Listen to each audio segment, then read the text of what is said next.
People with big hearts love the game, do you know what I mean? And it's a game like to the death, like it's do or die. Why is it so cool? Oh man, it's just, you can finger roll it, you can dunk it, you can swish the ball, and you can cross someone over, so it's fast and just super cool. It's the vibe, it's the streetwear. I know a whole bunch of people that would probably say that they wear Jordans but not really know about Jordan. That is what it's created. It's created this real kind of culture around the game. And I think a lot of people really like that because they can just be who they want to be and enjoy themselves. It really is about being positive and about having fun. I think that's why it's such an engaging, attractive sport.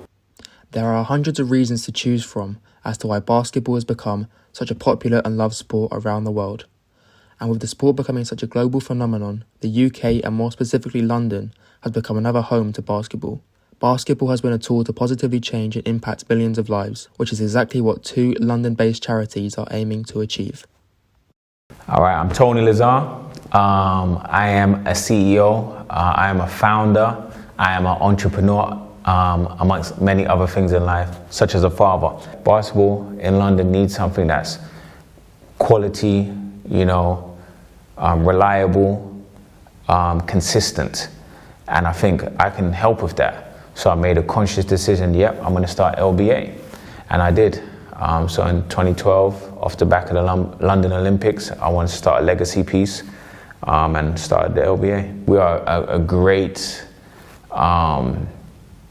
we have a meaningful presence in society. We're a preventative tool as opposed to a cure. Not saying we're not a cure, because I think we are as well. I think his overall goal is to make basketball as accessible as possible in London and then reaching out eventually. Well, I'd say the LBA, they hold a lot of camps where lots of different people from different backgrounds come together, and they hold them in different parts of the area, like London area. So that way, kind of, different kids get to experience basketball and have fun with it. And I'd say the sessions are very fun and just learning new skills, getting to play, getting to learn different things about basketball, like refereeing sometimes table officiating, keeping score, making them feel fulfilled in themselves that they can contribute to the game, even if they're not on the court playing. We make a lot of our stuff free. Like 80% of our stuff is free and accessible. All of it's going to be accessible to the masses. Basketball is one of those sports where you could be the baddest boy on the block. When you hit the basketball court, I know certain rappers that probably they say they lived a gang-related life, right? Now they're rapping and stuff. You put them on the basketball, coach, yes coach, okay coach, put them out on the road, it's a whole different verbal vocabulary that they're using and energy that they're bringing out. If you walk down the street in South London, but you're from West London and you got a basketball, it's like, yeah, that guy's cool, he's got a basketball, or that girl is cool, With the LBA focusing on helping disadvantaged kids, one of these projects that impacted the lives of these young people was the 5-week collaboration with the Metropolitan Police to provide educational sessions and workshops to young people in pupil referral units. What we do is, Francis Barber School, we are alternative provision in Wandsworth, and we help high school kids reintegrate back into school. So they might stay with us for 2 weeks or 6 weeks, or even 6 months, and we give them that chance to show themselves worthy of going back into mainstream school by getting good points, good attendance, show that they can get along with other learners, other students, and their mainstream school will be keeping an eye on them, asking for reports regularly, and we feed them the latest news on their students so that we can get them back into the same school or even get a new school for them. The win-win is everybody involved going away with a lot more than what they arrived with. And I can certainly say that we are walking away with a lot more than what we arrived with. So many things have happened across these last 5 weeks that are very, very, very positive. And if you was to go out onto the yard and see the basketball activity in practice, and again, just see how, the young people are interacting with themselves, how they're interacting with their staff members, how they're interacting with police representation. It's fun.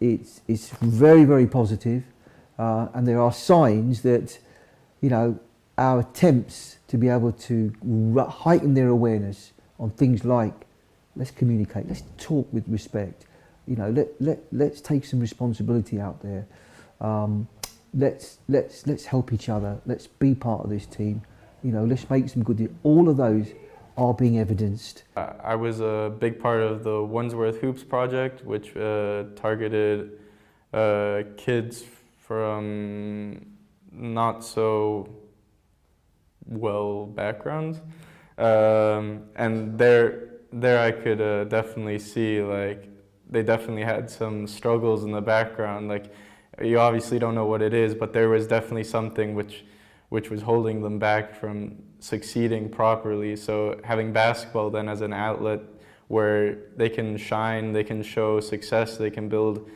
confidence is great for their mental health. And then physically, like, basketball is great. When I go to the basketball events, I really like seeing the kids just enjoy themselves, feel like they've done something, participated in something meaningful. It's pretty cool. As well as providing free sessions and support for thousands of disadvantaged kids in troubled areas throughout London, the LBA prides itself on giving back to the community through its Become a Rock programme. The second reason people stop playing sport is because of bad officials. There's a shortage of these people, firstly, these professionals. We call them ROCs, ROC, referees, officials, as in table officials, and coaches. And there's a shortage of them. So we have a huge focus on qualifying future ROCs. One of these ROCs, Lucas, was given this opportunity to be a coach and social engagement officer for the LBA. The Easter camp at St. Augustine Sports Centre is just one of the many free camps that the LBA uses their ROCs to help young people. We're doing the Easter Ball and Knee camp right now, and we're doing it at St. Augustine Sports Centre. It's been a great opportunity to help out the kids here. We get the court set up for them, do a bunch of drills to increase their game IQ. Hopefully they can learn something, not just about basketball, but how to challenge themselves in life as well.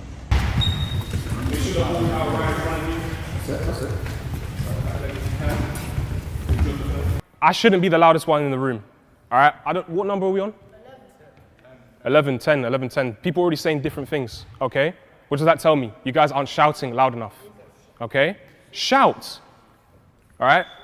In fact, if you're not, are you embarrassed to shout, anyone? No, okay, so one person's telling the truth, all right? Thank you for that, all right? Anyone else afraid to shout? No. Anyone else afraid to shout? No. All right, then show me, okay? Because when you can communicate like on the court, listen up, guys. When you can communicate like that on the court, the other team's going to be scared of you, and you're going to know what's going on. So we'll walk it through, do a demonstration. So we're going to walk, I'll blow my whistle, drill started, we're going to go in, we're going to run past each other, call for a ball, all right? We're here like this right now, and then we're going to follow our pass, all right, like that. I think it's extremely important that we're given a place that they can come to, and I'm glad that we have such a talented team to get the funding so that we can provide that for free for a lot of these kids, otherwise they wouldn't be able to come. I think it gives them somewhere to be safe. Like a lot of the kids we have as well, some of them don't even like basketball. They just want to be out of their environment. You can kind of use your imagination there, but like they just don't want to be at home, or you know, there's a lot going on. They just want to like relieve stress, and essentially, I feel like coming to these clubs, that gives them an outlet for them to do that. It's a lot bigger than basketball. I remembered going into it because you know I'd consider myself from that background as well, so I know how important it is, not just from a sport perspective, but from a human component as well. A lot of these kids, like I said, they don't have anywhere else to go, so by having these camps and having the funding to continue to do that, not only are we teaching them values, we're also giving them somewhere to be safe. Hey. Good job, guys. All right, everyone, quickly, baseline, quickly. All right, good job. Communication. This group over here, it got so much better. Shaq in particular, loud voice, love to hear that, okay? When you were shouting, I knew exactly where I was meant to go. It helps the rest of the team. So thank you, Shaq, for that, all right? Focusing on the ROC programme has been a big priority of late, but the importance the LBA puts on the women's game can't be understated, with events at the Black Prince Trust in Lambeth highlighting how much potential and talent the women's game has. Shout out Coach Rocky down there. She does a sensational job. And I tell you why, consistent. She's so consistent, she loves the game. And then you got Black Prince Trust, who we partner with. They got the Regal Court with the Michael Jordan brand court. And we collaborate to make sure that we can put on these things. And guess who wins? The community. Then you got all of these females that are, I mean, that's the loudest session I've ever been to.